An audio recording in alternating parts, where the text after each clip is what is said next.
I'm Jessica Ann Bogart for Audio Story Time. Today's story is an odd mix of fan fiction and faux fiction, which is the opposite of fan fiction. The subject of this tug-of-war is Star Wars. Welcome to Audio Story. May the Force be clobbered! Hello, I am Rabadash. And I'm Sarah. We are reading, commenting on, and doing a bit of rewriting on a story consisting of a pile of cringe.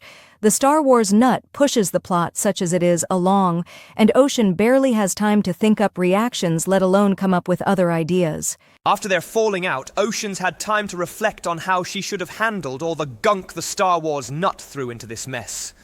Ocean admits a good deal of what she originally contributed was cringe, too. Now it's time to put this star-warped sludge into perspective and tell it like it is, from Ocean's rewritten reactions to our own comments. Let's get into it. Part 5, Training Trap. The next day, Elf returned to Tatooine, and Luke surprised her with a large box of chocolates as a peace offering. She accepted it graciously and put it in her room, and she was smart enough not to eat any of it. So they decided to make a fresh start. At the training area, Elf was given a lightsaber. She did her best to follow Luke's instructions and mimic his maneuvers when asked to do so. This time, Luke was careful not to treat her like a child or simpleton, and things started going a lot better. They worked until she seemed to be getting the hang of the most basic things necessary, although she really had no wish to train at all. She was never going to become a Jedi, and the closest to any battle she cared to get was a movie screen. But she humored Luke for now. Next, I'm going to show you how to liberate your blade. Silently, she observed, then copied the procedure. Then the lightsaber battle training began. Aren't you something of a water sprite? Leia inquired. Yes, I am wondering that myself. Luke said curious to learn more. Before she could answer, a strange flying object hit her, making her wince and gasp. What's the matter? My knee. Luke approached Elf and knelt to take a look at her knee.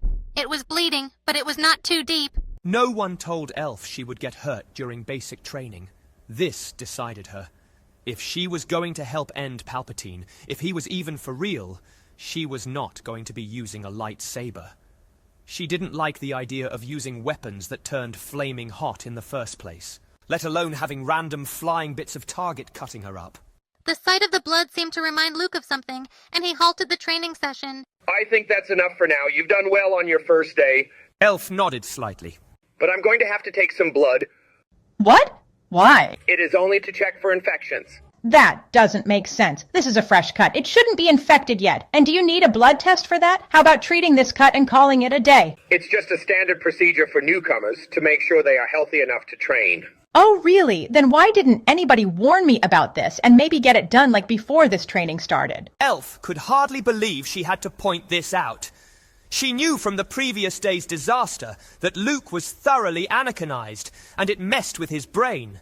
But she was starting to wonder what other basic common sense would have to be spelled out to him. I'm not planning on spilling any more blood, just so you know. It is unclear why Luke waited until now to give the real reason for the blood test, but he finally explained. The blood test is actually for the Force. The elf scoffed. Well then, it is completely unnecessary. I don't have the Force. You just never know for sure until you are tested, and we have had Earthlings come through here claiming they had the Force when they didn't. There, you see? But it might be different with you. And the others are for genetic and species information and to see if you're carrying any viruses or agents of disease. Well, I like that. Why not just put me in quarantine while you're at it? Luke just couldn't do or say anything more to make her at ease. No matter what he said, he just seemed to be getting off on the wrong foot with her, or in danger of making sure it stayed that way. They went to the medical section of the compound where she could get her knee seen to, blood drawn and tests run. On the way there, she suddenly remembered. You asked earlier if I'm a water sprite. No, I'm not. I'm an elf, and am not dependent on or tied to any particular element. They continued on until arriving at the hospital lab. First, Elf's knee was medicated and bandaged. Then she was put through a battery of scans and was made to provide samples of her DNA, etc. The results showed she was an elf in good health and not a health hazard to anyone. At this point comes the blood test stuff, and that will get a rewrite. Now, you're going to feel a little bit of pressure, but it's not too bad. Luke, as gently as he could, swabbed the area. The elf held her breath, bracing herself. Sure enough, she felt a slight sting and a little pressure, but as Luke had said, it was not too bad. Her eyes narrowed, and she frowned when the needle went in, and showed relief when it was withdrawn. Time for a rewrite. This is how Ocean Elf would really react, instead of being so cooperative just to go along with the Star Wars nuts plot. Now, you're going to feel a little bit of pressure, but it's not too bad. Ocean Elf looked around with apprehension.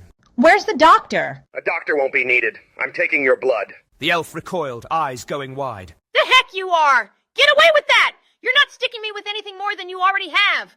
She ran as hard as she could out of there. Luke called after her, but she didn't even look back. Later on, a droid along with a doctor knocked at Elf's room door.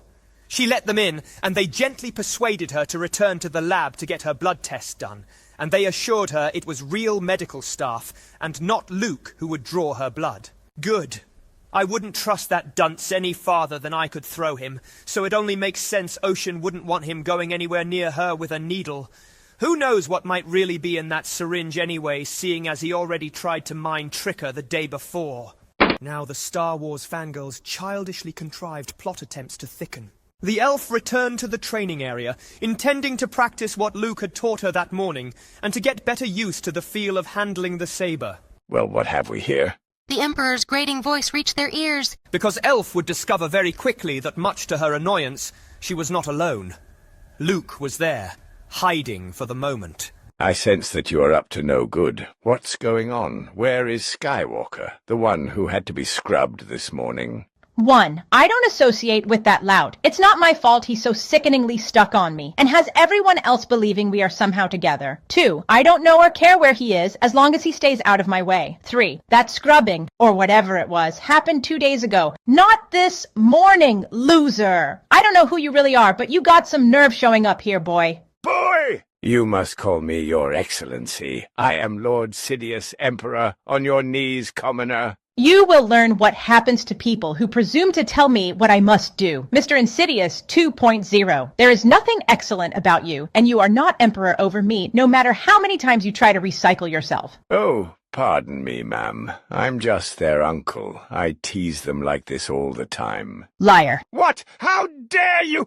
You dare come in here and gloat about scrubbing, and you call that kidding around. If you are their uncle, you are not the emperor. Sorry if I offended you. He said. Shut it! Your regrets are just starting. Without warning, the elf approached the figure, and it looked as if she might punch him out. Instead, she got behind him and took hold of his wheelchair and began marching him out of the training area. As she did so, she discreetly performed some sensory tests on him. Tugging at his sleeve got no reaction. Neither did blowing in his ear. He did not even have the smell of life about him, but rather that of machinery and chemicals. This whole thing was just too much of a coincidence, and she strongly suspected she was being set up for something. She just couldn't figure out what it was.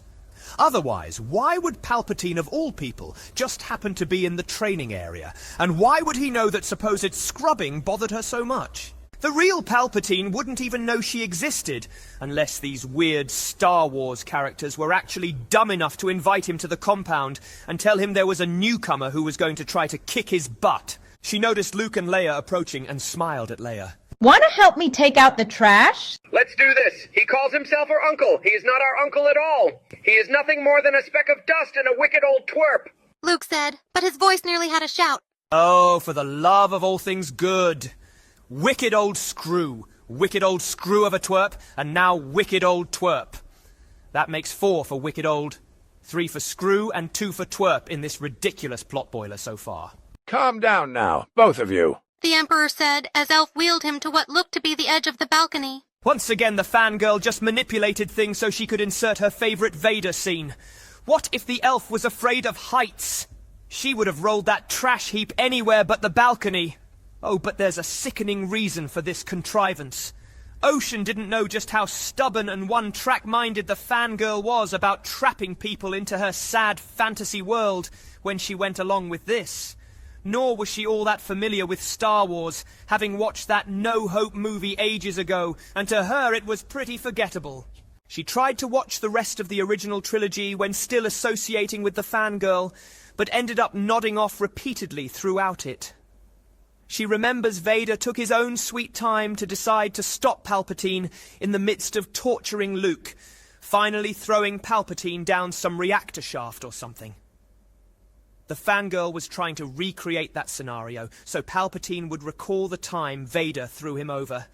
Even when Vader was not part of the scene, his #1 fans still tried to ram him into things by way of mentioning him, and it was usually her attempting to make him sound all glorious and victorious, or absolutely pitiful, to tug at Ocean's heartstrings. It never worked. They have every right to scream at you, sir. Not again. I went through this before when my former apprentice lifted me over his head and threw me over the balcony railing. Don't give me ideas. Oh, Ocean, how could you encourage her like that, implying this idea was any good? Now's the time to say what you should have said instead, so go for it. I have now come to seek my revenge. Ha ha ha ha ha ha ha ha ha ha ha ha. The Emperor said with his characteristic laugh. Well, no kidding. And you laugh like a deranged smurf. Those who insult me scream for 1,000 years. Those who commit torture get well acquainted with my wrath, up close and personal, and they don't like it! The Star Wars fangirl didn't give Ocean time to come up with a way out of this dumb balcony plot, let alone write it down. She just had puke, I must have everything orbiting Anakin Skywalker take over with the Force again. Luke used the Force to lift the Emperor in his wheelchair. Do not throw me over. The Emperor pleaded. I am too old. Release me, and I will release my apprentice. Ha! Since when is there an age limit on balcony railings? Some of us don't want either of you released. I will allow him to return to the light. Ah, shove it! No, you won't. Luke said. I challenge you to a lightsaber duel. Is everyone else in on this? Luke asked. A duel is between two people, Luke. And it's your fight. I'm not into lightsabers. No, we'd like you in on this too. Oh, boy. Back when Yoda begged Ocean Elf to return and give Tatooine another chance, if she had an inner voice warning her not to, I bet she's wishing she had listened to her intuition on this one. But she couldn't bring herself to refuse Yoda, and this is where it got her. Even after returning voluntarily, she still ends up trapped in a bunch of bad situations she did not sign up for. The lightsaber training, the cut on her knee. No, their training is not safe. Now Luke and his weird palpadroid thingy, whatever it is, trying to force her into a duel. For 3? Gad! Zooks! Hold off on that, will you? Mr. whatever you call yourself. I don't believe that I have given you a proper greeting yet. Luke burst out laughing. Wow.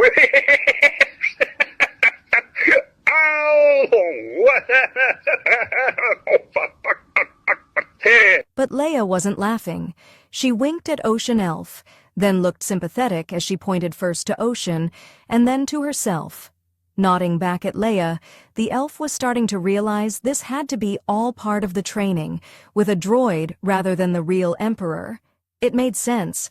The inner workings were hard components, while the outer layers simulating flesh and skin were stuffing and fabrics.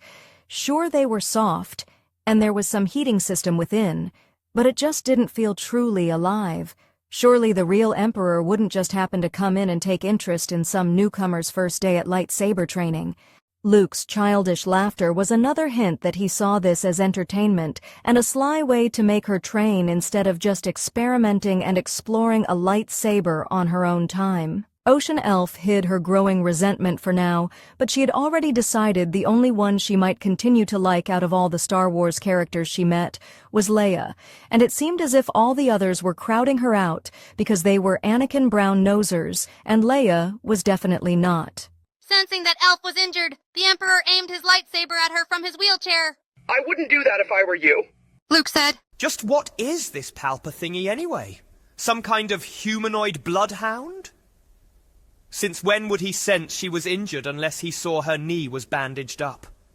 Ocean's not the sort to wear short skirts, and it's winter where she comes from as mentioned at the very start of this pathetic excuse of a saga. since she has no plans of staying in Star Wars land very long, she isn't likely to have packed summer clothes. Elf put her lightsaber in position to block the attack. The Emperor looked frustrated. They went on for a while, then broke for supper, with Luke, Leia, and Elf leaving the Emperor in the training area. That really doesn't make sense. If they wanted Palpatine destroyed, they would have just let Ocean deal with him how she saw fit. That would have been very easy to do considering what she already did to Vader with the wave on that first day. Wouldn't these mooks be just a little hesitant to leave Palpatine all by himself in the training area? He could escape, or cause all kinds of mischief. This really wasn't thought out well at all. When the meal was over, Elf returned to the training area. How's your knee? How's your jaw? Rewrite, please. Let's do this. He calls himself our uncle. He is not our uncle at all. He is nothing more than a speck of dust and a wicked old twerp.